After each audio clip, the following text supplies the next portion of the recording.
All right. So here's the next. This kind of goes in the first sheet. I really want to highlight here again. If you want to still shot it, I would get it, but I'm going to focus on the first two bullet points because that does it.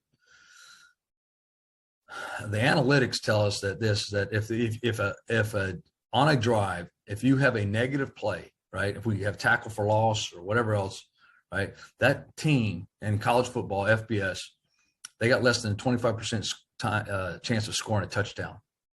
Okay. And 15%, all right. And 15% touchdowns and 25% chance they got a chance at least to kick a field goal. Okay. If on that drive, on any individual drive, we have a sack, they score points 16% of the time. That could be field goal or touchdown, and touchdowns 9% of the time. So when you're playing the analytics of this game, is like today, especially with the RPO and things have changed.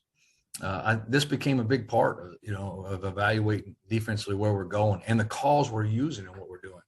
So, basically, hey, if I can get a tackle for loss anywhere in a drive, hey, then it's a 25% of scoring. And so we did a study about 4 years ago, or maybe it could be 5 or 6 now. Really said, hey, and we do it every year, all right? And it's been the same. But about 6 years, I guess 5 or 6 years ago, we did a study saying, hey, how did we get TFLs? And we did it across all the top defenses. And really everything was this. I mean, people got TFLs. Either you had a dominant defensive lineman. I mean, a dominant. And at this level, he's an NFL guy. You got an NFL D lineman. He can whoop a guy, snack him off, make a TFL. Either it was just some guy whooping a guy, which didn't happen a lot of times, or it was on some type of movement or stunt. D-line was moving gaps, and we got a TFL, or we were run pressure them, okay? And the same thing came down to sacks. A lot of our sacks are not, I think this year we have the 44 sacks. I think 6 of them were a guy came off the line of scrimmage, made a move, executed a move, and beat a guy. The rest of them were off of us. That was some type of designed way to attack the protection, and we got them. So that's big, and it's going to be big in how we call things, okay? So we do this on a daily basis, kind of with that.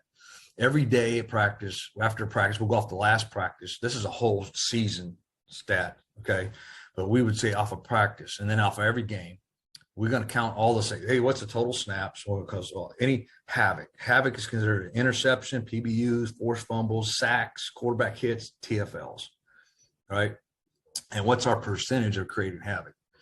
Okay, so we do it on a daily basis. We do it every Monday. We come in after a ball game. We're going to get it up, but we do it daily, and just to emphasize it and make sure we're counting it, rewarding it, and so we're really designing things off it. So the first one I'm gonna talk about havoc. Yeah, our bread and butter call is like type 4. It's 2 4 eyes, head up nose, and here was where we start. But there's no movement and there's no pressure, right? So if we play that all the time, we're probably not going to get a lot of TFLs unless we have a dominant guy. We're probably not creating those situations, and they're going to have a better chance of staying on track. And so everything we're designing is also you have the base way to play things. We want to put our cleats in the ground and be solid, play things, and then we want to make sure we have enough movement in our system. Run like 1st and 10. What can we call to get a TFL? Make it 12, 2nd and 12, or 2nd and 10, and put them behind the sticks and get us out of there. Okay.